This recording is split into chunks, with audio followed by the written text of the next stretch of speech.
O que faz o CREA São Paulo? O CREA São Paulo é o Conselho Regional de Engenharia e Agronomia do Estado de São Paulo, uma autarquia federal e o maior conselho profissional da América Latina. Ao lado das instituições de ensino que capacitam e das entidades de classe que defendem os direitos trabalhistas e promovem ações de valorização. O papel do Conselho é registrar, habilitar e fiscalizar o exercício de profissionais da engenharia, agronomia e geociências no âmbito paulista. Com isso, o CREA São Paulo impede que leigos ou indivíduos não habilitados exerçam atividades exclusivas de profissionais da área tecnológica, garantindo a segurança de toda a sociedade. O que é o registro profissional? Engenheiros, agrônomos, geólogos, geógrafos, meteorologistas e tecnólogos em profissões da área tecnológica precisam estar registrados no CREA São Paulo para exercer suas atividades. O registro obrigatório por lei pode ser provisório para profissionais recém-formados e válido por 1 ano. Temporário para diplomados no exterior que têm contrato por tempo determinado no Brasil e definitivo para profissionais já diplomados. Para a emissão do registro é obrigatório que tanto a escola quanto o curso estejam cadastrados no CREA São Paulo. Sem a exigência do registro, qualquer um poderia executar obras e serviços que exigem autoconhecimento técnico, colocando a população em risco. CREA São Paulo. Fiscalização. Boa para o profissional, essencial para a sociedade. RT. A Anotação de Responsabilidade Técnica, ART, é um documento oficial emitido pelo CREA e indispensável para o exercício profissional da engenharia, agronomia e geociências. A ART certifica quem são os responsáveis pela execução de trabalhos das áreas tecnológicas. Para a segurança de todos, a ART garante que obras e projetos técnicos sejam conduzidos por profissionais habilitados.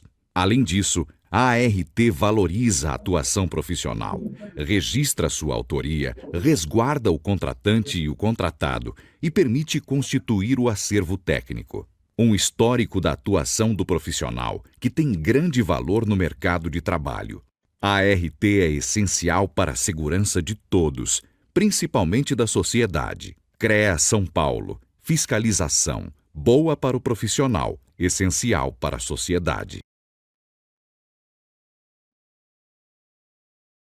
Bom, boa noite a todos. A gente está tendo transmissão ao vivo também, já tem um bom número de pessoas ao vivo, acho que por conta da chuva, o pessoal preferiu assistir pelo YouTube. Para apresentar, meu nome é o Eric, sou engenheiro eletricista, sou instrutor de NR10.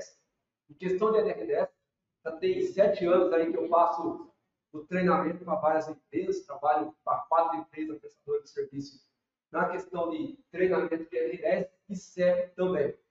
Além disso, eu tenho, juntamente com meu pai, a empresa prestadora de serviços em instalações elétricas, a WL Engenharia e Instalações Elétricas. Eu quero falar um pouco para vocês hoje sobre como podemos avaliar se a nossa instalação, se a instalação elétrica da nossa casa está correta ou não. Porque muitas vezes a gente chega na loja para comprar lá um disjuntor, um DPS, e muitas vezes até a própria lojista oferece o que tem lá para você. E muitas vezes você até pergunta se é certo para a sua casa e a resposta é: essa daí é correta para a sua casa, usa esse mesmo. Bom, mas será que ele fez uma avaliação na sua casa?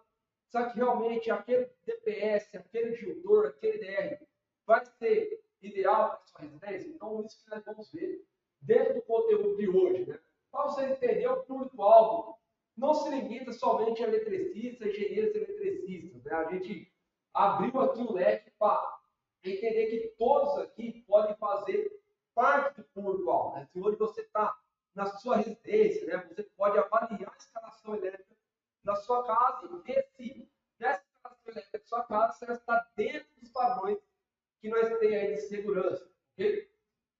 Então, por qual aqui eu falo para vocês, né? Precisa de proprietários, engenheiros civis, arquitetos, inquilinos. É muito importante. Você vai alugar uma casa hoje, você quer aquela casa, o pessoal que construiu pensou na segurança da eletricidade, né? Como que nós podemos, quando a gente entra para avaliar uma casa que estamos alugando, muitas vezes a gente é meio criterioso, né? Com a questão de pintura, com a questão da marcenaria, muitas vezes com a questão do gesso, né? Você vê uma manchinha do gesso, né? A casa que eu aluguei tinha uma manchinha no teto lá, a gente acionou a imobiliária, né? Comentando naquela mancha que apareceu no teto, eles iam repintar, se ajeitar.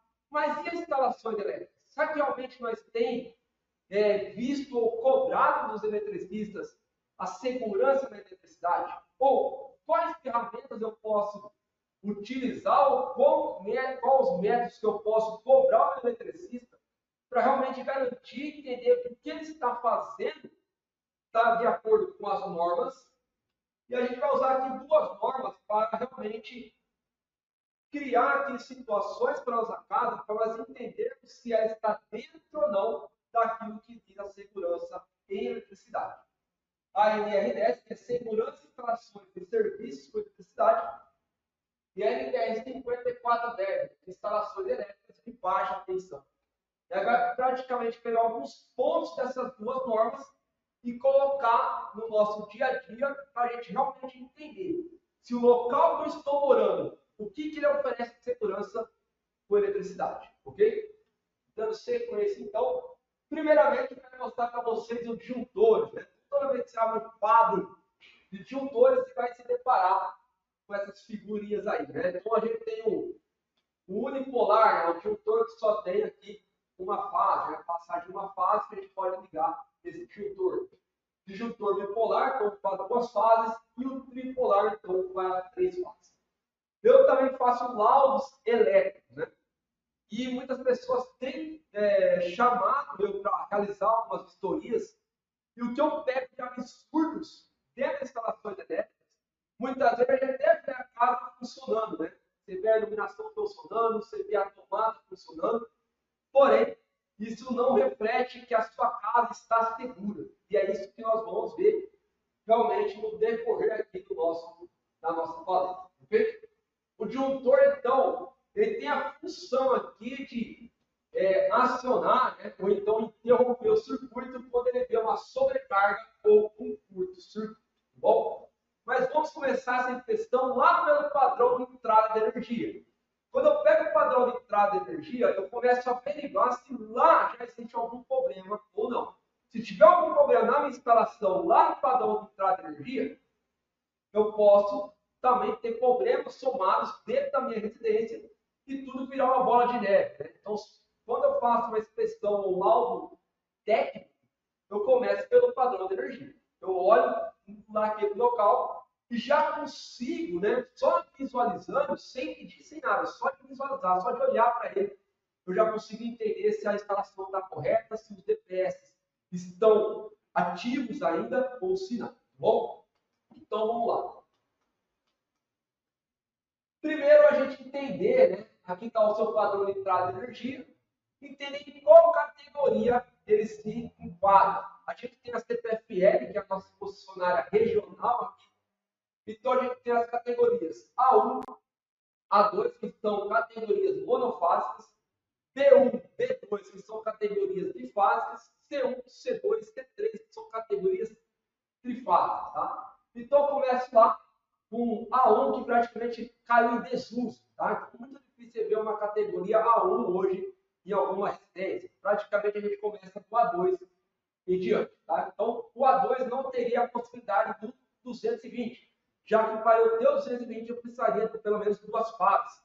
Então, já começo a ter a ideia do 127 e 220 aqui do B1 para baixo. Bom, Porém, eu vejo muitas casas hoje com o disjuntor de 63 amperes bifásico, né?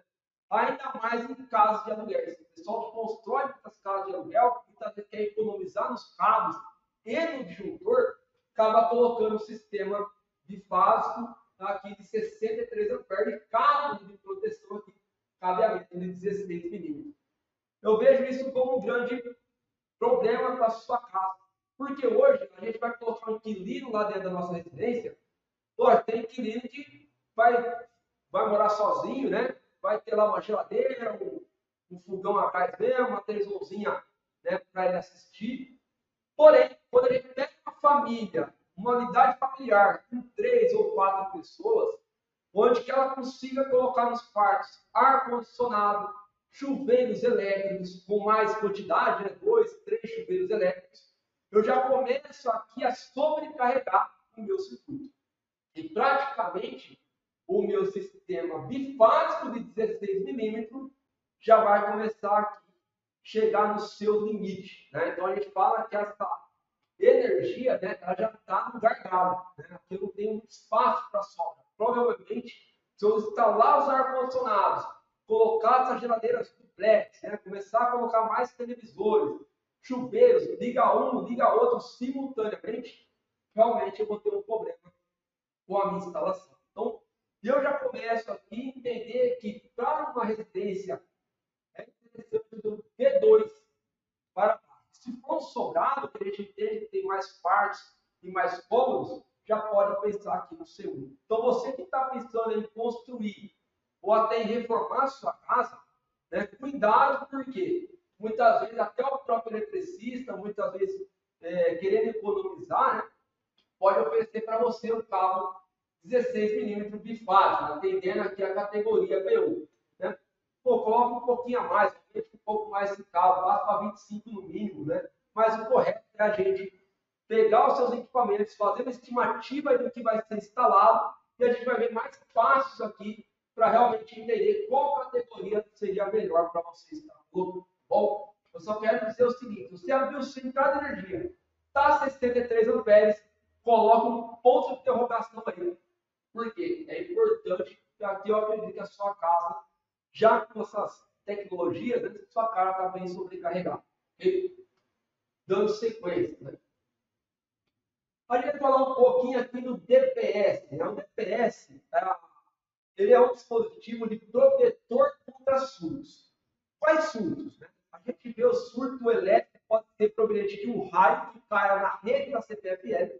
Esse raio, então, corre por toda a linha e entre para dentro da sua casa. Porém, você tem um DPS, então, para desviar esse raio, fazendo que a energia desse raio, né, vai desviar para a terra, evitando assim que essa energia chegue para dentro da sua casa e queime os seus aparelhos eletrônicos. Outra situação de surto também pode ser um transformador que entre em colapso ou até galhos, né, que com essas ventanias acaba fazendo que um cabo choque com o outro. Isso também vai provocar um surto na sua rede e você tendo um DPS, você vai estar livre disso. Mas aqui eu quero abrir um parênteses, né? Qual DPS utilizar? E é aqui que a gente começa a ter alguns problemas, né? Quando a gente vai olhar para qual DPS utilizar. Vê aqui na categoria do DPS que eu tenho 4 opções. E essas 4 opções, facilmente eu posso encontrar até em algumas lojas. Né? E muitas vezes, até pelo preço, você acaba, então, caindo em categorias erradas da sua proteção. A gente entende que um DPS, para aparelhos eletrônicos, equipamentos de utilização, quais seriam esses? Máquinas de lavar, televisores, aparelhos eletrônicos, computadores e por aí vai. Né? Todos eles aguentam uma tensão, né, de pulso, que a gente fala de surto de tensão, de 1,5 kV, de 1.500 volts. Não é que eu vou ligar meu equipamento numa tensão de 1.500 volts. Certamente ele vai queimar. Mas como é muito rápido que essa tensão passa pela tomada ou pelo seu sistema, o seu aparelho praticamente ele aguenta. Porque ele não está falando aqui de segundos, ele está falando aqui de microsegundos. É como se você colocasse na tomada e tirasse. Vamos tivesse uma tomada lá de 1.500 volts, você colocasse a tomada e tirasse em questão de microsegundos. Seu equipamento não é para queimar, se você fosse tão rápido assim. Lógico, se você deixar um segundo, lógico que ele vai queimar. Então, isso que é importante nós entendermos, que o DPS, ele atua na questão de nanosegundos, né? Ou seja, é muito rápido essa variação. Quando ele vai ali, ele tem os varistores que abrem, então, e faz que esse raio, essa tensão, não venha para dentro da sua rede, mas seja desviada para o terra. E ele, lógico, qualquer surto, se ele fosse trazer para o terra, a minha casa não ia parar de ligar, né? Porque a gente tem qualquer tempestade, qualquer ventania, gera oscilações na rede que provocam pequenos surtos de tensão. Então, por isso que a gente limita aqui em 1.5. Até 1.5, até 1.5 kV, né, que é 1.500 volts, o seu DPS é para ele entender que está tudo ok. Porém, a partir disso, ele já tem que, então, atuar. E eu vejo muitas pessoas perdendo seus aparelhos, ainda mais quando tem lá equipamentos caros dentro da sua casa, computadores, televisores. Esse aparelho, então, ele queima, e aí quando a gente vai fazer uma inspeção técnica, até para valer com o seguro, primeira coisa que nós observamos, DPS incorreto. A própria seguradora sabe disso. E ela pode, então, comentar que a instalação da sua residência não estava atendendo aqui os padrões exigidos por hoje, né, pela NBR 5410. Aqui é a tabela, pessoal, 31 da NBR da 5410. Bom, então lembrar, né, 1.5. Que agora, se eu pegar o DPS, onde que aparece esse valor? Né? Vamos dar uma olhada? Então, observe, né, que seu DPS, né, aparece só o valor, o P, né, como o valor de proteção, a tensão de proteção do seu DPS. Aparece aqui, ó, menor que 1.5 kV. Menor de 1.5 kV está atendendo a minha norma, né? Então, esse DPS aqui está correto, ok? Então, isso que nós temos que observar, a questão da proteção do meu DPS. Bom, então eu quero que vocês também saiam daqui da palestra de hoje e consigam ter, pelo menos aí, conhecimento para você já começar a averiguar a sua residência e se o DPS está certo. A gente vai ver mais para frente agora outros itens também, tá? Mas vamos continuar no DPS que tem mais coisas para nós ver sobre ele. Outra situação que a gente tem que prestar muita atenção. Atenção ao sinal ótico do seu DPS. Observe aqui, né, que tem duas situações. Luz verde mostra que está em operação. Luz vermelha mostra que está fora de operação. Tá? Isso acontece com o seu DPS. Não é que uma vez que apareceu um raio que ele já desarmou. Não, com pequenos surtos de tensão, ele vai então atuando. Porém, chega um momento, né, que esse DPS já gastou a vida útil dele, né, já gastou aí toda a sua sensibilidade. Então, ele troca então essa luz verde pela luz vermelha. E aqui é praticamente como se você não tivesse um DPS. Tá, e como que eu sei, então, se minha casa está ou não com o DPS em operação? Né? Então, eu pergunto para você, né? Qual foi a última vez que você abriu lá a tampa do padrão de entrada de energia e verificou, né, qual que é a luz que está apontando o seu DPS? Dependendo da luz que está apontando, se tiver vermelha, já está praticamente hoje já está chovendo. Provavelmente em algumas regiões aqui da cidade está passando por uma tempestade até com alto índice aí de raios, trovões e afins, né? Até a própria ventania, como eu comentei, pode ser que um cabo bate no outro, gere um surto de tensão, e se o seu DPS não estiver em operação, basicamente a sua casa já está correndo risco aí de que esse raio entre para dentro da sua casa e queime seus aparelhos eletrônicos. Bom, se fosse para a gente avaliar, teria que olhar todo dia, né? Eu acho que não é uma prática muito interessante. O que eu recomendo aqui? Olha lá no jornal da sua cidade, né? Talvez na própria televisão, né? Ou até no próprio, na internet, está escrito lá: chegando uma tempestade, né? Provavelmente sábado, domingo vai chegar uma tempestade aí na sua cidade. Bom, se eu já tenho um alerta de tempestade, por que então eu não vou lá no padrão de entrada de energia, abro lá o padrão, verifico as condições do meu DPS, se tiver luz verde, ok. Eu sei que essa tempestade eu já estou preparado, caso vir algum surto de tensão. Passou a tempestade, né? Chacoalhou a cidade, né? Vamos dizer assim. Pô, agora eu preciso ver se houve algum surto de tensão. Por quê? Aqui existe um outro porém. Muitas vezes, surto de tensão, você vai estar dentro da sua casa, o seu DPS atuou e você nem percebeu. Por que eu falei para vocês que a questão é de microsegundos, né? Sabe aquela hora que você vê a luz dando aquela murchada e voltando?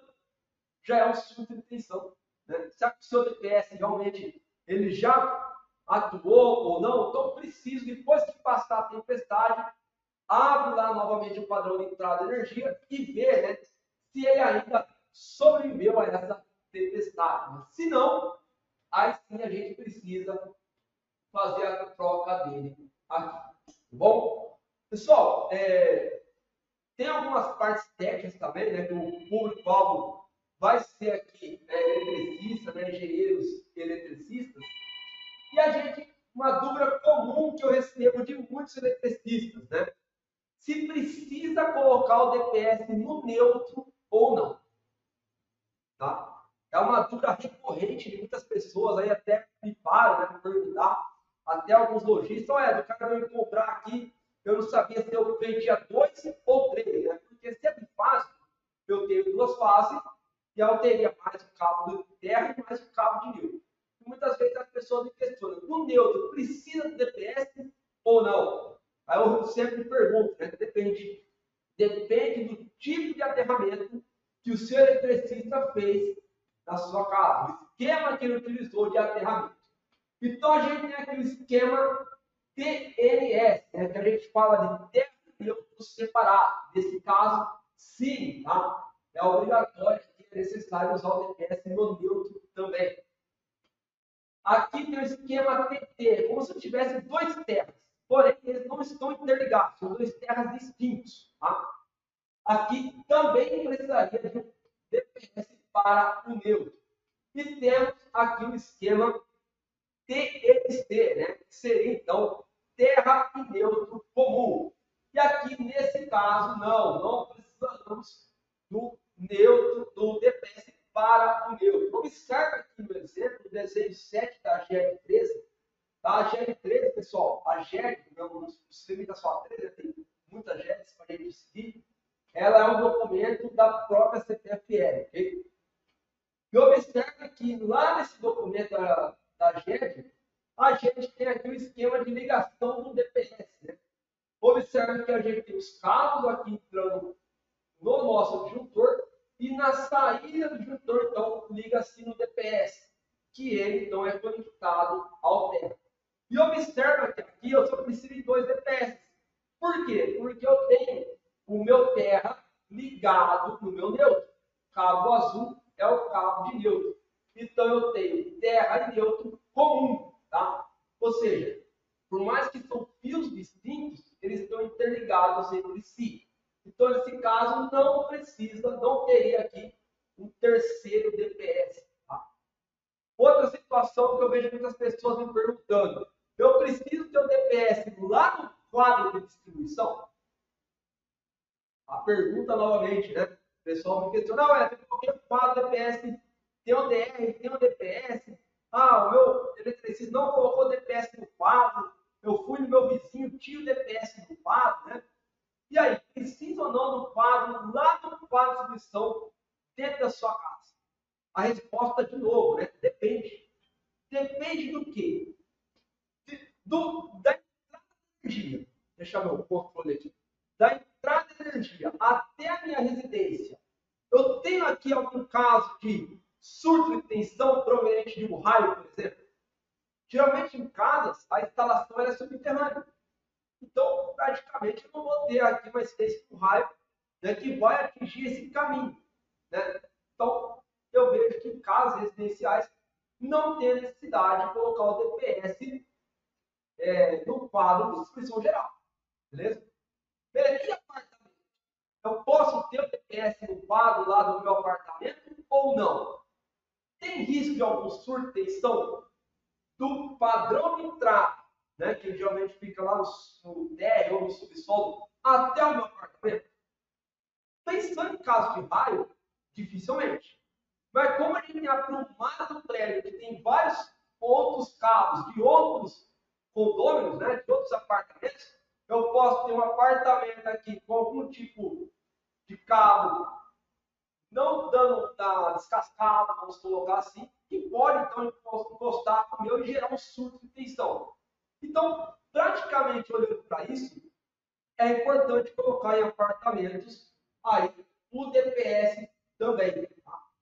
É mais um reforço, tá? Eu acho que mesmo em apartamentos, em prédios, só na entrada de energia já seria interessante, tá? Mas aquela história, né? Quanto mais, né, melhor. Mas é só para você entender aí realmente onde que a norma ela vai obrigar e onde que ela não vai obrigar. Tá? Então ela obriga aqui no padrão de entrada de energia ter sim o DPS. Tá? E aí para dentro da sua residência você vai fazer essa análise de um possível surto de tensão. Dependendo dessa análise, aí você se sente seguro para colocar ou não. Tá? Mas lembrando que obrigatoriedade é no padrão de entrada. Bom? Dando sequência aqui. Outra pergunta que o pessoal me faz. Pessoal, eu quero enfatizar que o conteúdo de hoje ele foi feito em relação a muitas perguntas que eu recebo no dia a dia, ainda mais na minha profissão. Né? Toda vez que eu vou fazer um treinamento de NRS, toda vez que eu vou fazer um laudo de inspeção elétrica, até que quando eu paro para conversar com algum eletricista, né? Sempre eu recebo praticamente as mesmas perguntas. Então, eu estou querendo tirar esse tempo para realmente comentar sobre isso. O cabo de DPS, quando a gente fala do raio, o raio então tem milhões de volts, vamos assim dizer. Tá? Então, praticamente tem lá 1 milhão de volts facilmente. Tá? Então, são valores absurdos, mas são valores reais, né, que o raio pode atingir. E aí eu tenho um cabinho de 4 milímetros para cortar esse raio. E aí você me fala, suporta ou não? O que vocês podem dizer para mim? Né? É estranho pensar dessa maneira. Né? Um carro de 4 milímetros vai suportar um raio imenso, quando eu estou falando de 1 milhão de volts aí. Né? Mas você já deve ter experimentado a situação de passar a vela, passar o dedo, né, numa vela acesa. Né? Se você passa devagarinho, o que acontece? Queima o dedo, né? E se você passa rápido? Queima o dedo? Não, né? Alguém já deve ter feito esse tipo de experimento no seu dia a dia. Exatamente é o que acontece com o raio. Tá? Ele cai na velocidade aqui de microsegundos ou nanosegundos. Passa muito rápido no DPS. Passa tão rápido que não dá tempo do meu cabo sobreaquecer. Não dá tempo do meu cabo aqui derreter. Tá? Então, por isso que a norma ela exige sim que o cabo do DPS seja então de 4 milímetros. Tá? 4 milímetros, 6 milímetros seria praticamente o limite aí. Tá? Tem uma outra situação que ela pede 16 milímetros. Tá? Mas também não vou estender muito o nosso conteúdo, tá? Só vou dizer que essa situação de 16 milímetros existe, mas é uma situação bem diferente, não se aplica praticamente em residências, se aplica mais em prédios e outras situações, tá? Por conta do SPDA também. Então, vocês entenderam que o raio passa tão rápido pelo cabo que esse cabo de 4 milímetros ele vai sim suportar essa quantidade. Lembrando que não vai ficar por segundos, mas sim por microsegundos. É como se passasse o dedo rapidamente pela chama de uma vela. Você não vai queimar o dedo. Exatamente o que acontece nessa situação. Bom, vamos lá. QDG, né? Quadro de distribuição geral. Então, dúvidas frequentes. Onde deve estar localizado? Quantos disjuntores devem ter? Tem que ter DR ou não? Tem que ter DPS ou não? DPS eu já comentei, né? Como saber se está funcionando corretamente? Vamos lá. Opa. Pulou dúvida. Bom, primeira situação, observar se o meu quadro tem as proteções necessárias. Né? Invólucro, que seria aquela capa do meu disjuntor. barreira, né, que impede que eu coloque a mão e toque nos barramentos. Tem que ter a barreira, tá, pessoal? E também o obstáculo, né? A porta aqui do seu quadro, ela serve como obstáculo, para que você, então, não toque acidentalmente ou desarme o disjuntor aqui por alguma coisa que bateu no disjuntor ou não. Então, tem que ter um obstáculo, tá? O seu quadro tem que ter essa configuração. Invólucro, barreira e obstáculo. Seguindo, o que está passando foi. Vamos lá, vamos juntar vocês todos aqui, né, para nós realmente entender onde vamos colocar o nosso quadro aqui, né, de disjuntores. Né? Eu vejo muitas plantas de casas que eu faço até o projeto elétrico, e a maior dificuldade que eu encontro na planta baixa é onde eu vou colocar o meu quadro. Né? Os arquitetos, engenheiros civis aí, pessoal, deixa espaço, né, destinado aí a localização do quadro. Muitas vezes tem que não. A gente fala, se eu colocar nessa parede, vai que ele pensa em colocar uma televisão, vai que ele pensa em colocar um quadro, né? E, então não tem um local ideal para colocar o quadro em algumas plantas que eu tenho feito. Né? Então, é uma atenção que eu cobro aí do pessoal e se atentar. Né? Qual espaço útil que eu posso deixar no meu projeto para que eu coloque o quadro lá e que não fique apertado? Praticamente aí 1,20 m, 1,50 m. Tá? Não vou deixar menos que isso, não, realmente vamos ter problema. Bom, então, olhando lá, né, eu tenho um quadro posicionado aqui na sala de reunião, outra na sala do chefe e outra na recepção. Né? Se fosse para eu instalar o quadro, né, onde vocês colocariam aqui? Alguém tem uma sugestão? Qual o melhor local do quadro? Recepção, né? Interessante? Todos de acordo aí que seria na recepção o melhor local? Né? Por quê? Porque eu tenho que lembrar de uma frase: setorização e manutenção. Né? Imagine então se queimou uma lâmpada, uma tomada aqui na recepção e eu preciso então desligar o disjuntor da recepção. Aí eu tenho que ir lá na sala do chefe para desligar, né? Vou bater lá, ou então entrar na sala de reunião, né? O pessoal está fazendo reunião. Ó, calma aí, para um pouquinho a reunião, vou desligar o disjuntor aqui. Eu acho que seria interessante. Né? Então, por isso que a gente coloca o quadro no local aqui, já pensando no menor transtorno que a gente pode oferecer. Estaria errado eu colocar na sala do chefe pela norma? Não. Estaria errado eu colocar na sala de reunião pela norma?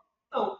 Porém, pensando na comodidade e setorizar, e pensando quando eu for realizar uma manutenção, que eu então coloque na recepção, né? Então vai ser mais fácil eu chegar nesse ponto.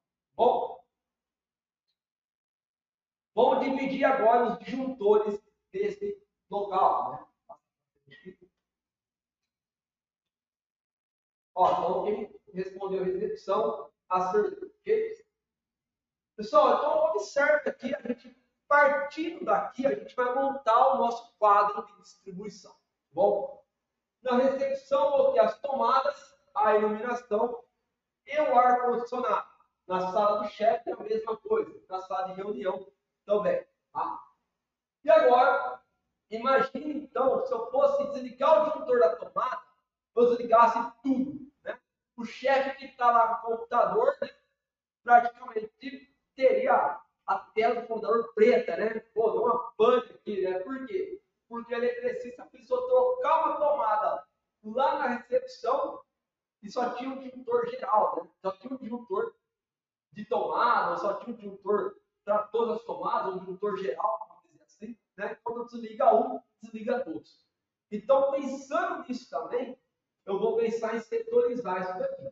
Então, eu vou criar um disjuntor para o ar-condicionado da recepção, um disjuntor para a iluminação da recepção e um disjuntor para as tomadas da recepção. Faço o mesmo para a sala do chefe e o mesmo para a sala de reunião.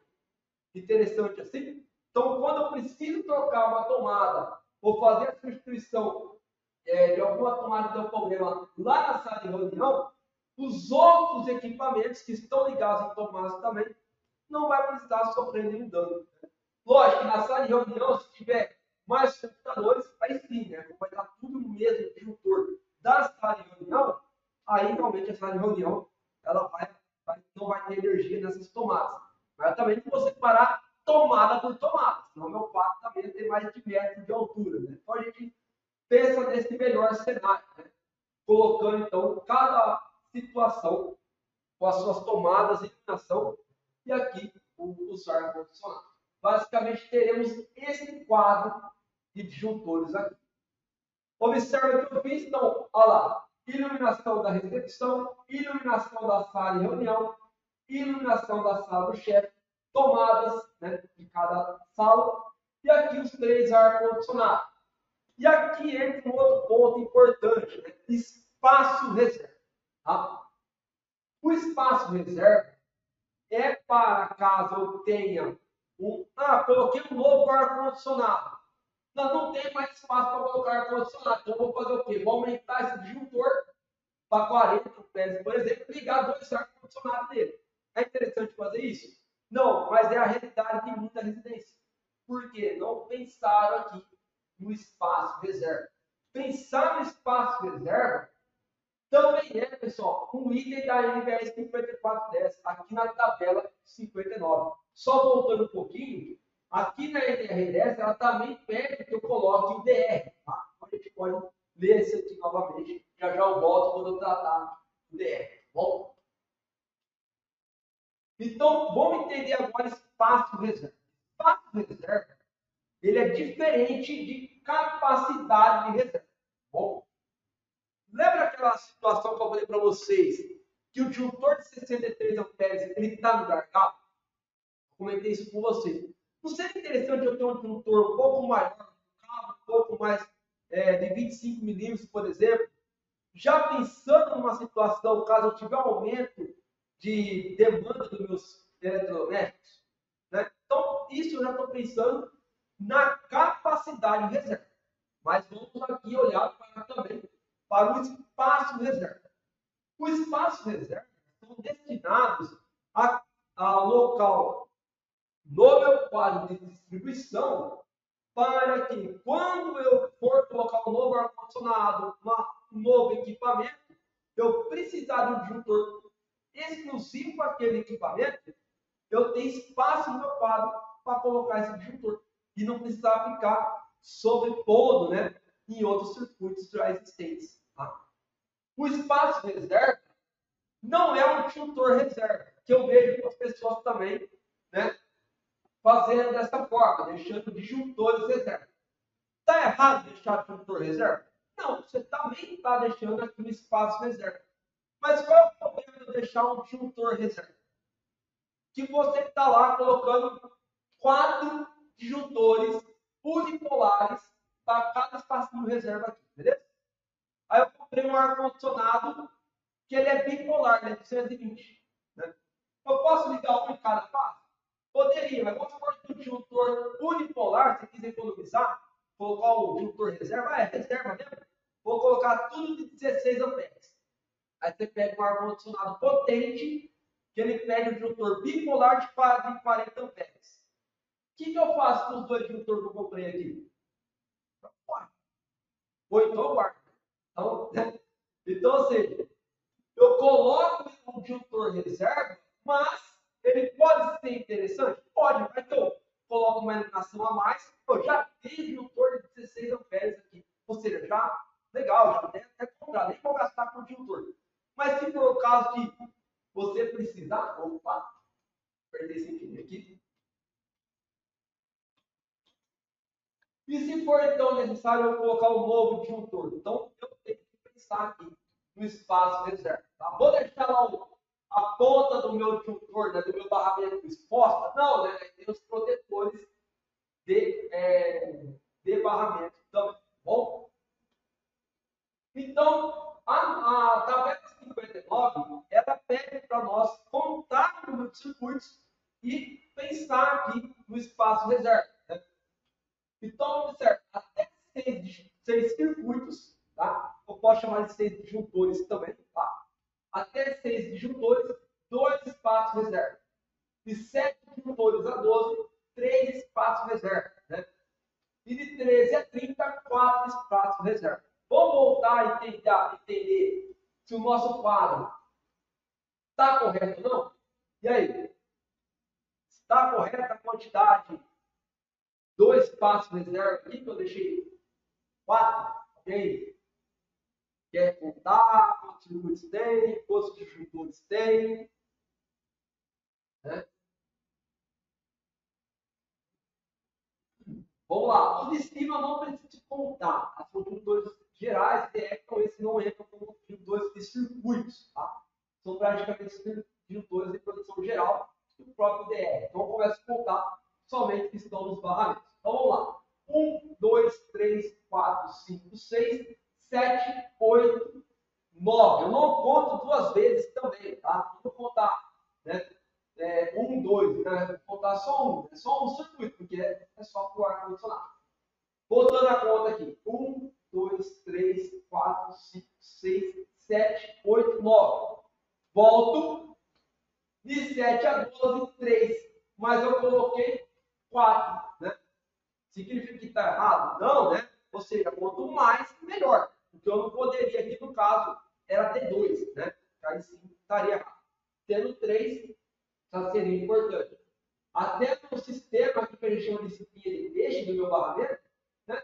Se eu fosse só deixar 3, eu teria que cortar um, né? Isso seria interessante. Então, por isso que eu mantenho os 4 aqui do espaço reserva. Bom, vamos dar sequência aqui. Quem comentou que estava certo, realmente, né? Certa aí a quantidade de espaço reserva. Vamos lá, falar um pouquinho do DR, tá? Pessoal, estou falando um pouco acelerado, porque tem bastante temas e a hora que vai, né? Vamos entender um pouco desse disjuntor. Eu quero que vocês entendam agora que o disjuntor DR ele é feito para desarmar, né, ou atuar em questão de fuga de corrente. Tá? Fuga de corrente ela é um problema na sua instalação, porque fuga de corrente pode provocar incêndios e até essa própria fuga, que é considerada um choque elétrico, matar uma pessoa. Infelizmente, o Brasil é recordista em acidentes elétricos. A gente vai ter um tema aqui tratando de acidentes elétricos também. Quando a gente olha o panorama da nossa instalação elétrica, observe, eu tenho DPS para atuar contra surtos e raios que podem vir na minha instalação. Então, o DPS está lá para isso.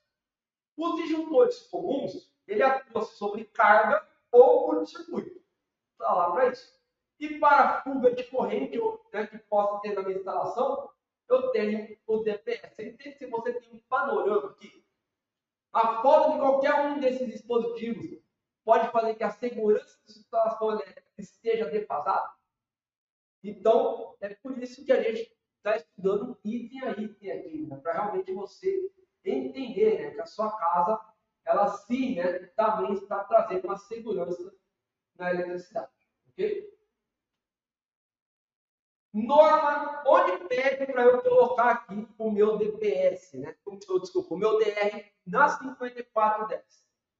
Ela vai pedir os circuitos que estimam de pós de utilização situados em locais contendo banheira ou chuveiro. Tá?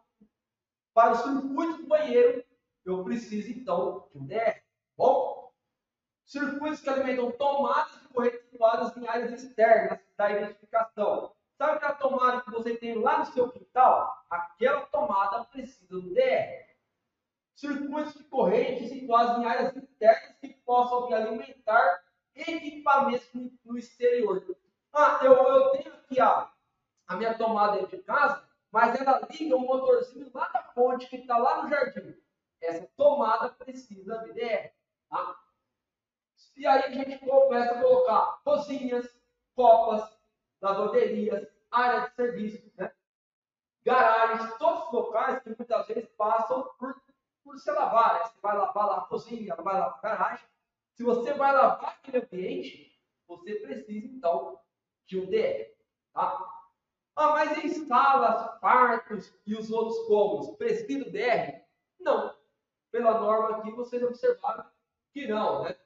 Nós temos outros pontos também, lá na seção 9 da 5410, que vai falar de piscina, entre outras situações que também tem obrigatoriedade de colocar o DR? Aí você pergunta, né? Eu prefiro colocar o DR junto no geral. Por quê?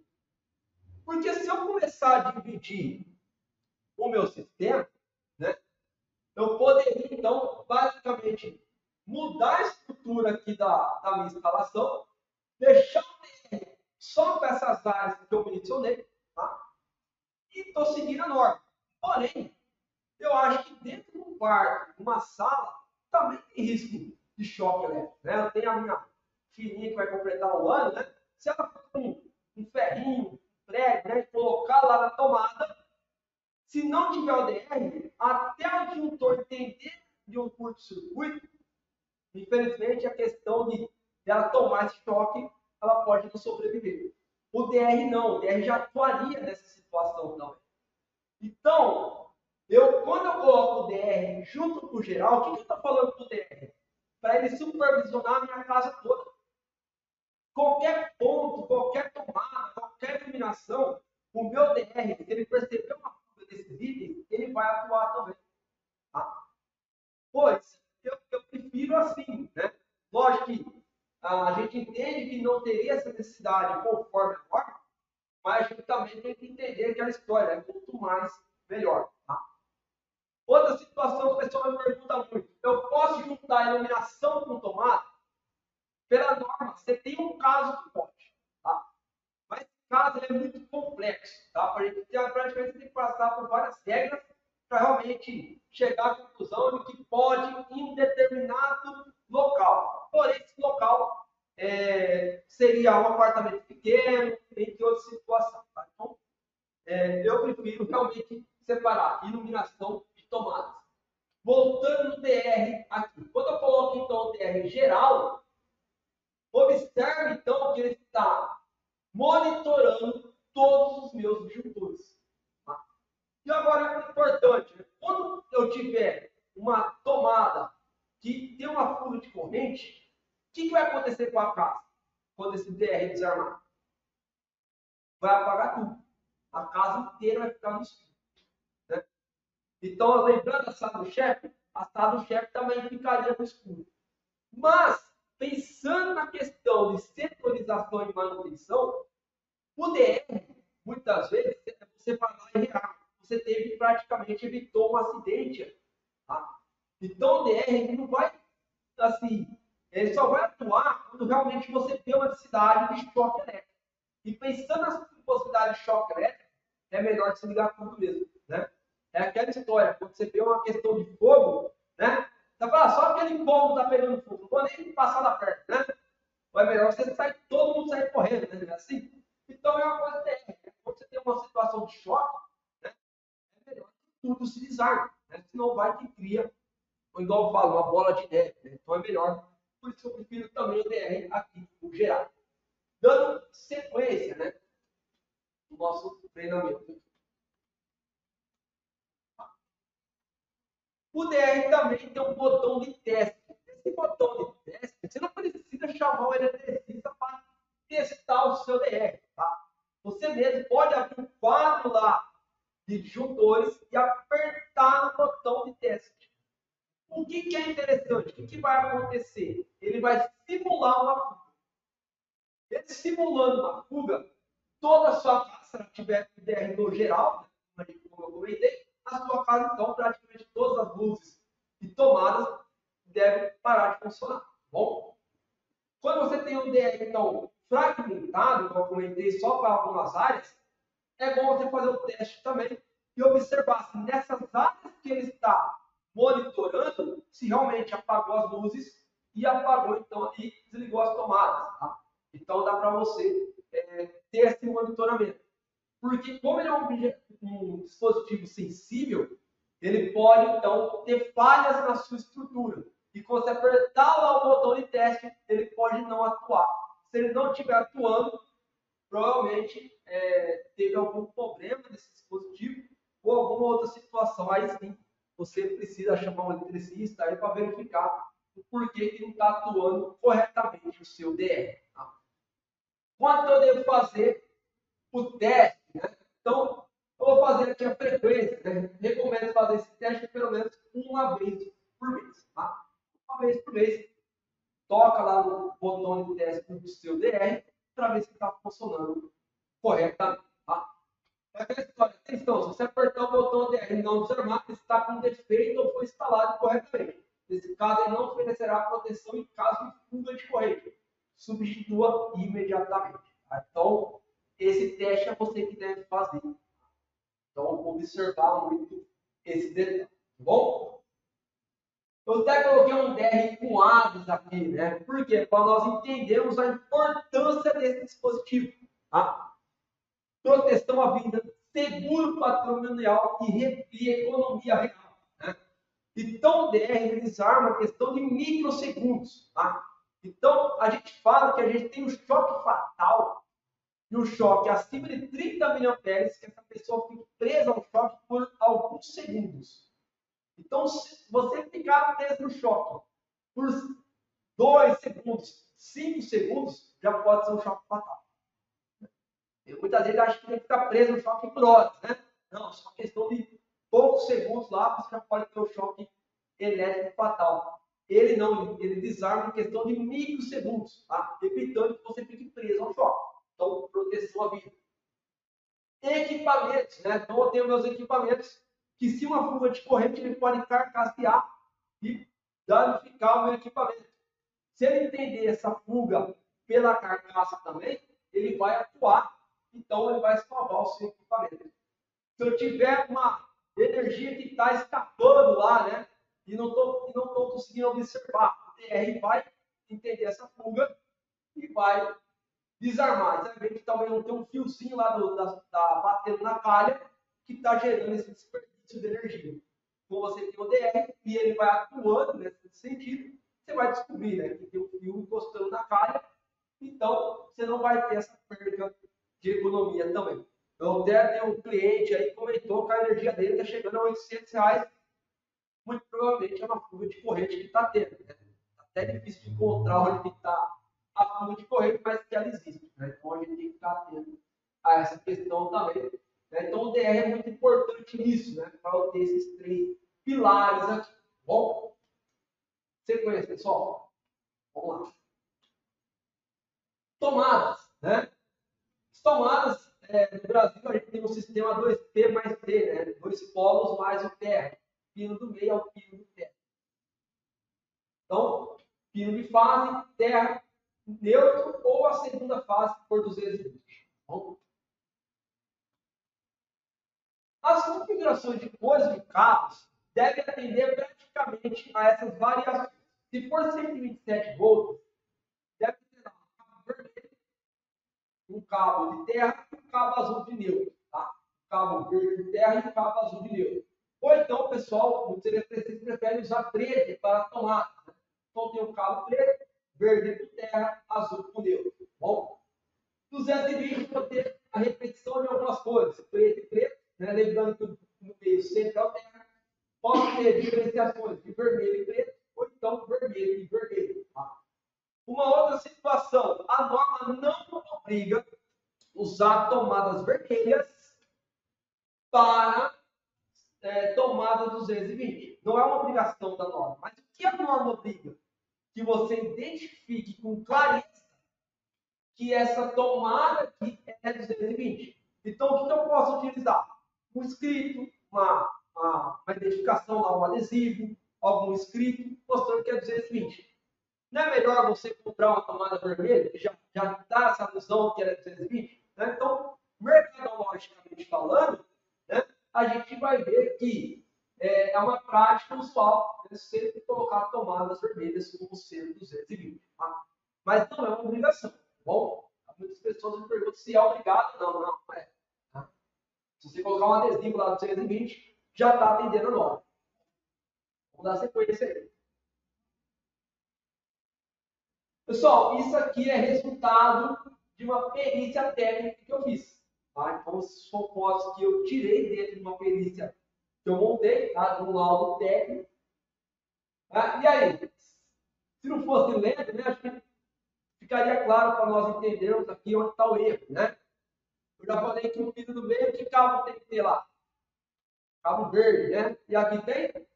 Não, né? Essa instalação está com falta de terra. Observa aqui os pelinhos aqui do cabo, né? Encostando na parte plástica. Isso também é um erro.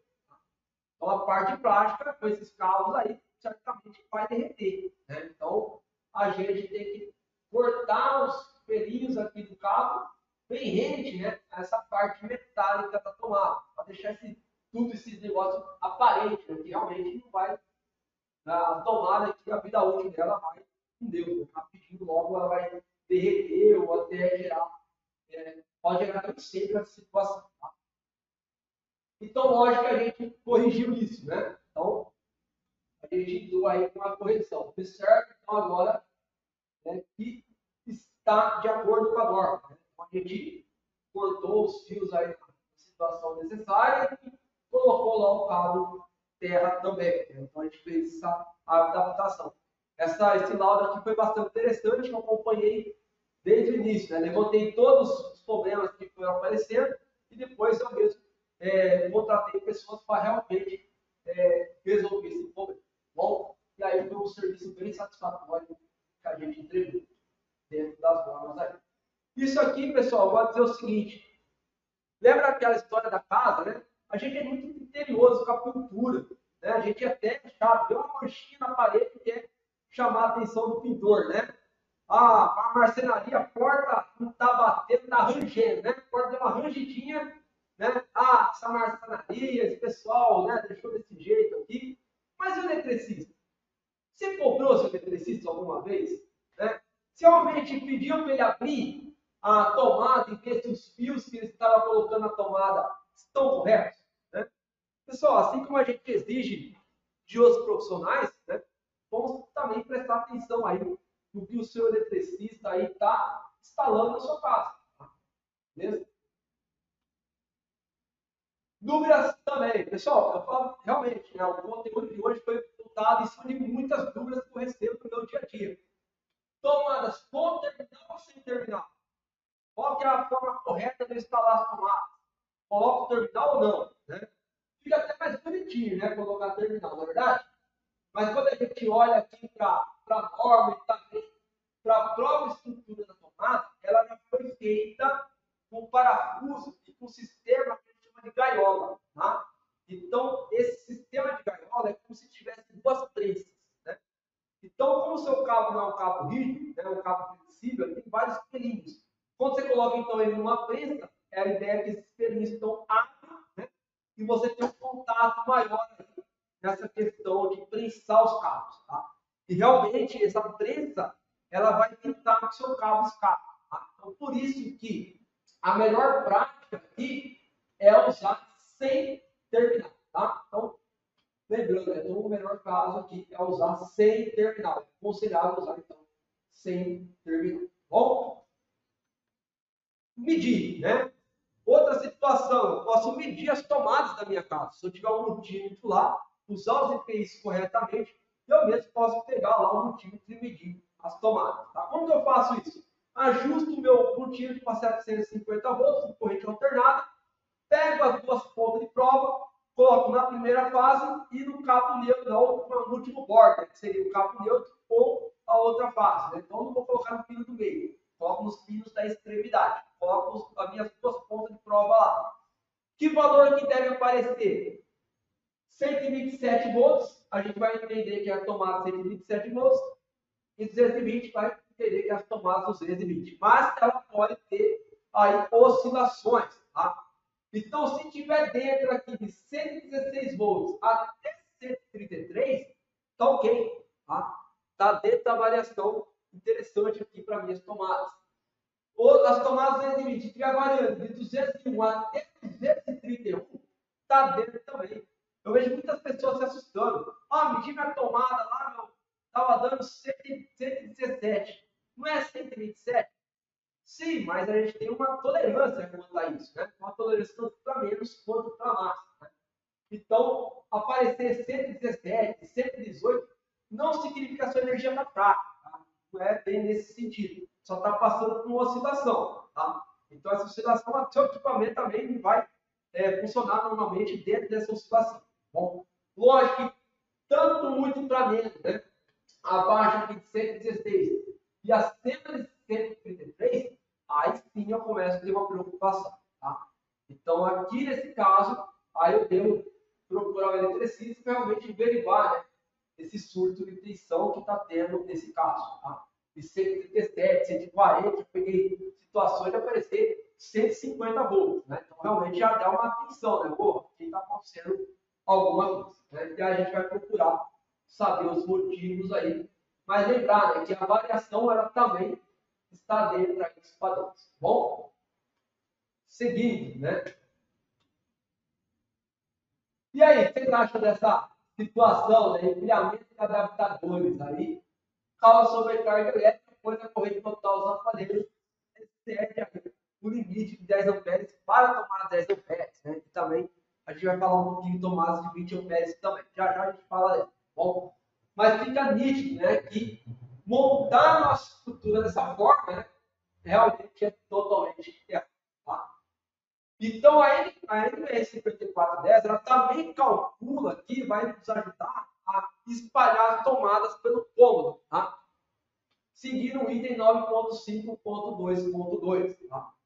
Mas isso não é uma preocupação em si, né? A gente sabe no nosso dia a dia quais tomadas a gente deve utilizar. Né? Então, eu vejo muitos engenheiros e arquitetos, né, até colocando a mais, né, do que a norma pede, né? Acaba até exagerando. Tá?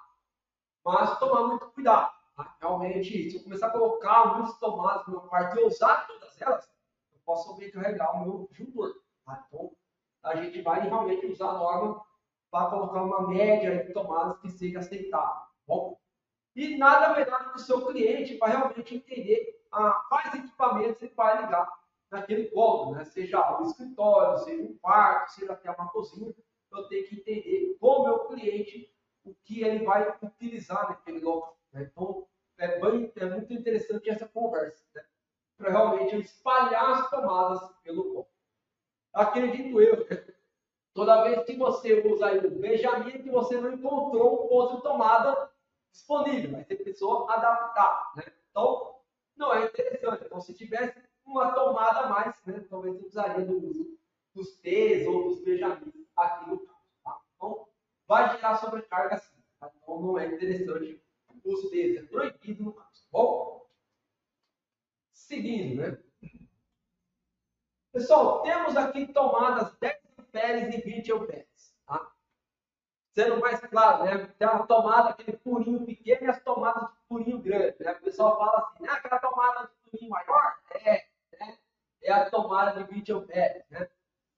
O que é interessante aqui? Tomada de 10 amperes, tem aqui os cabos de 2,5 milímetros. Tá? São para situações de equipamentos até 10 amperes. Tá? Quando o equipamento ele tem uma carga maior que 10 amperes, o próprio fabricante já produz o pino de saída desse equipamento de 20 amperes. Né? Para que você, então, use esse equipamento em tomadas de 20 amperes. Mas o que eu mais vejo hoje é que tem que ter uma correlação em tomadas com cabo. Tomadas de 10 amperes, eu uso cabo aqui de 2,5 milímetros. Tomadas de 20 amperes, eu uso cabo de 4 milímetros. O que eu vejo na prática? Né? O cara tem a tomada de 20 amperes e o cabo da tomada 2,5. Errado. Né? O cabo de 2,5 praticamente vai suportar aí uma amperagem de 20 amperes, 25 amperes no máximo, o cabo de 2,5. Né? Então, praticamente, você não vai derreter a tomada. Né? A tomada realmente eu usou a tomada certa. Não vai derreter. Mas vai derreter sua fiação inteira, né? Então, porque o cabo que você tem lá na instalação é de 2,5 milímetros, né? Então, ter a correlação, né? Tomada de 20 amperes, cabo 4 milímetros, tá? Então, não vamos criar esses equipos. Então, eu sei que muitas vezes é difícil você pegar até na mão, até nós que trabalha com elétrica, é difícil distinguir, né? O 2,5 do 4 milímetros, né? Mas dá para você perguntar para o seu eletricista, e aí, você usou 4 milímetros na minha cozinha? Ah, né, você usou tomadas 20 amperes na minha cozinha, na minha área de serviço? Ah, não usei, não usou, então refaça, né? Então vamos usar o cabo correto, correlacionar. Né? 20 amperes com cabo de 4 milímetros. Aí a gente vai ter uma posição ideal, né? Então, essa é a base que a gente vai utilizar. Bom, beleza? Então, eu comprei um pino aqui, mas eu vou trocar a tomada, né? Não é necessário. E outra coisa também interessante, o pino de 10 amperes, ele encaixa na tomada de 20 amperes, tá? Eu já vi cozinhas que o cara tem lá 4 milímetros, né? Cozinha toda em 4 milímetros. Aí ele colocou a tomada de 20 amperes em cima e a tomada de 10 amperes embaixo. Não, o pino de 10 amperes encaixa na tomada de 20 amperes. Não fica folgado? Não, por quê? Lá dentro de 20 amperes ele também tem uma redução para realmente que o pino de 10 amperes todo entra não sair com facilidade, tá? Não vai ficar frouxo, não, tá? É uma dúvida que eu também recebo direto aí, né? Se o pino 10 amperes fica frouxo na tomada de 20 amperes. A resposta é não, tá? Beleza? Encaixa, dá perto, com facilidade, tá? É fabricado para isso, na verdade. E aí? Tem 4 situações aqui, né? Quem poderia dizer quais. Vamos esquecer a questão dos pinos aqui, tá? Que eu falei, não é o mesmo, tá? Usar o terminal aqui não é errado. Tá? É que a gente aconselha a usar, a não usar o terminal, tá? E aí, quais dessas situações estão certas e quais dessas situações estão erradas aqui? Então, primeira situação, né? Deveria ter numerado aqui. Vamos lá. E aí, tá certo ou errado aqui? Certo, né? Você respondeu que tá certo, né? Vamos ver, daqui a pouco a gente tira a prova real. E aqui? Errado, né? Nítido, né? Qualquer um cabinho que encostar aqui, curto-circuito, né? Então, nítido que está errado. E aqui? Errado, a ação está errada. E essa aqui? Um conector VAR. Correto, né? Então, vamos lá, né? Daqui a pouco a gente tira a prova real. Né? Então, muitas vezes, você pede lá para o eletricista puxar a tomada para fora. Eu quero que você, então, tenha aqui, hoje, ciência, né? Entender qual situação está certa e qual situação está errada. Então, muitas vezes, antes de você pensar, vou fazer o acabamento lá, beleza. Não fecha a tomada ainda não. Antes de fechar as tomadas, antes de parafusar a tomada na parede, me chama que eu quero dar uma olhada. Né? Quero dar uma olhada para realmente ver se ele agiu corretamente nessa situação. Né? Então, é uma forma de você inspecionar. Né? É fácil eu saber se está certo ou não. Né? Agora vai ter a prova real. A gente vai saber quais estão certos e quais estão errados. Né? Então, a gente já tem errado essas duas aqui. Então, o Marcos gabaritou aí, né? Acertou, né? Então, aqui está certo, tá? Posso usar fita isolante, tá? Posso usar conector vácuo, tá? As duas situações estão corretas. E aqui não, né? Essa aqui até parece que está correta, né? Até dá uma certa ilusão que está correta, mas eu posso ter sobrecarga nisso daqui, tá? O outro pino aqui é mais na ideia de a gente afrouxar, não na ideia de a gente usar dois cabos aqui. Bom, se um desses cabos aqui escapar, alguma coisa aqui, eu também posso ter aqui uma fotossensibilidade e gerar uma curva de corrente aqui no caso. Tá? Então, não é interessante deixar dessa maneira. Apesar de eu já ver muitos desse tipo aqui. Tá? Aqui é nítido, né, que está errado. Né? Então, nessa situação, não é aconselhável. Eu já vi muito assim, tem até de 3, né? O pessoal coloca que vai 3 direto. Né? Então, também não é interessante. Bom, tem gente até que isola com fita isolante aqui no meio. Né? Então, é complicado. Eu peguei casos assim também. Tá? Não é interessante. Então, é fácil. Né? Você pega lá. Então, antes do eletricista colocar a tomada lá na parede, parafusar as tomadas, né?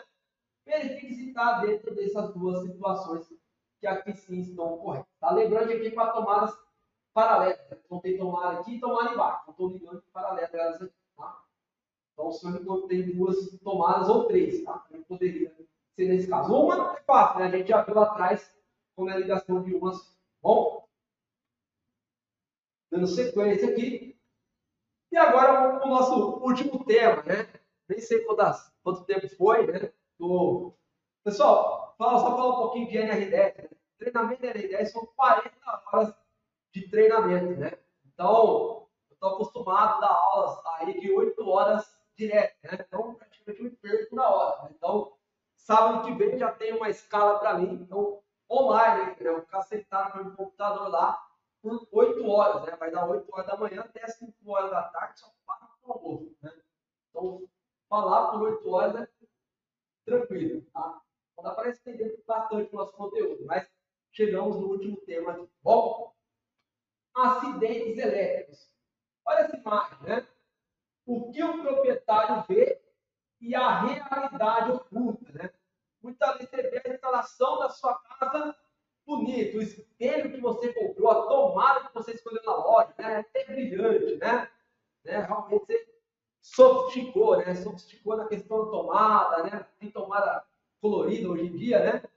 Tudo para combinar lá com a parede. Mas por dentro tá dessa maneira, né? Todos os fios emendados, feitos de qualquer maneira. Isso não é longe de realidades em muitas casas. Tá? Muitas casas que eu tenho feito laudo, inspecionado as instalações, eu tenho me deparado com situações semelhantes a essa. Acho que aqui é mais uma ilustração, mas não muito distante da realidade. Bom, então, o que o proprietário vê é a realidade. Vamos lá. Acidentes elétricos. Eu vejo até que a mídia ela praticamente não trata muito de acidente elétrico. Qual foi o último caso que você ouviu de que alguém se acidentou com um acidente com tomada ou tomou um choque e veio a falecer? Né? Somente, né? Qual foi a última notícia que você viu que alguém foi assaltado? Nossa, liguei a televisão ontem, só no que estava comentando, 3, 4 pessoas foram assaltadas. Né? Qual foi o último acidente de trânsito que você viu? Né? Nossa, no WhatsApp chegou aqui um acidente perto da minha casa aqui, né? Então, ou seja, acidentes de carro, acidentes, assaltos, entre outros locais, situações, aparecem com frequência na mídia, né? Porém, a gente, né, não tem muitos relatos de acidentes elétricos na mídia. Mas não consigo entender muito o porquê, tá? Porque os números não é bem diferente da realidade. Os números apresentados no nosso dia a dia não dá a intenção de que ninguém está morrendo de choque elétrico. Não dá essa sensação, né? Mas olha os números aqui. Acidentes elétricos seguem em alta no Brasil e acendem alerta para riscos onde? Dentro de casa. CEMIG orienta sobre cuidados após o aumento de acidentes elétricos no Brasil. Choques elétricos matam 80% das vítimas do Nordeste. E acidentes elétricos matam mais de uma pessoa por dia no Brasil. Ou seja, mais de uma pessoa está morrendo de choque elétrico por dia no Brasil. Né? Pô, se a gente tem esse número grande de situações, parece que a mídia praticamente não está comentando sobre ela, né? Dá a sensação de que ninguém está morrendo de choque elétrico, já que a gente é guiado muitas vezes pelas notícias do Instagram, do Facebook, né? Por exemplo, nós vamos buscar fontes aí que mostram, né, esses tipos de situações. O que é mais recorrente aqui? Choque de instalações clandestinas em contato com os fios energizados, né? Segue entre as principais causas desse tipo de tragédia. Dando sequência, principais fatores, né, que eu posso aqui comentar com vocês. Erro no dimensionamento elétrico, que a gente já comentou aqui, dos disjuntores, dos DPS, dos DR, né? Erro nesse dimensionamento, não colocam DR, não colocam DPS, e aí a gente vai ver esse tipo de problema. Falta de proteção adequada, né? Então o disjuntor não é o disjuntor correto para aquela situação. Ele coloca um disjuntor muito maior do que era necessário. Né? Então essa proteção praticamente fica ineficaz. Né? E atos inseguros, né? Querer se aventurar nas instalações elétricas. Tá? Trocar uma lâmpada parece que não tem risco nenhum, né? Mas infelizmente existem muitos riscos. Ainda mais até que você subir numa escada, né? Já é considerado trabalho à altura, você pode cair e se acidentar. Né? Então a gente tá. E aí, pessoal, sempre contar, né? com o profissional, né? Então, sua segurança em primeiro lugar. Tá? Então, acredito que a cidade aqui de Matão está com muitos eletricistas aí capacitados dentro da cidade, né? Procure, né? Não vai muito pelo preço, né? Realmente procure entender se aquele profissional, né, é gabaritado para aquela função, e mesmo sendo gabaritado, né, esse profissional, faça aquilo que a gente falou, né? Confira se o DPS que ele colocou está certo, confira se ele colocou o DR na instalação, confira se ele deixou espaço suficiente no quadro, se colocou os disjuntores bem separadinhos, né, como a gente comentou, cada situação do seu local, e também se ele colocou o DR de forma geral ou não, mas que tenha o DR protegendo as áreas, pelo menos que a gente comentou aqui na nossa palestra. Beleza? Pessoal, fica aqui o meu agradecimento. Né? Agradeço aí vocês todos que participaram, né? Presencialmente ou online. O pessoal online gostou? O pessoal online deu um feedback aí. Legal, bacana. Né? Pessoal, gostaram também? Né? Então, eu acho que é interessante, né, nós usar isso aqui para o nosso dia a dia. Né? O Otto está em construção, né? O pessoal Marcos também, que é engenheiro civil, está fazendo bastante plantas aí, né? O pessoal aqui que é eletricista, né? Meu pai que é eletricista, a minha esposa que é arquiteta, né? Então, realmente, você está dentro de uma casa hoje, você já é público-alvo do nosso treinamento. Aí os demais aí, agradeço de elaborado e que você, né, verifique a sua instalação. Beleza? Somente agradecer mesmo a oportunidade. Obrigado. O que faz o CREA São Paulo? Obrigado. O CREA São Paulo é o Conselho Regional de Engenharia e Agronomia do Estado de São Paulo, uma autarquia federal e o maior conselho profissional da América Latina. Ao lado das instituições de ensino que capacitam e das entidades de classe que defendem os direitos trabalhistas e promovem ações de valorização. O papel do Conselho é registrar, habilitar e fiscalizar o exercício de profissionais da engenharia, agronomia e geociências no âmbito paulista. Com isso, o CREA São Paulo impede que leigos ou indivíduos não habilitados exerçam atividades exclusivas de profissionais da área tecnológica, garantindo a segurança de toda a sociedade. CREA São Paulo. Fiscalização. Boa para o profissional, essencial para a sociedade.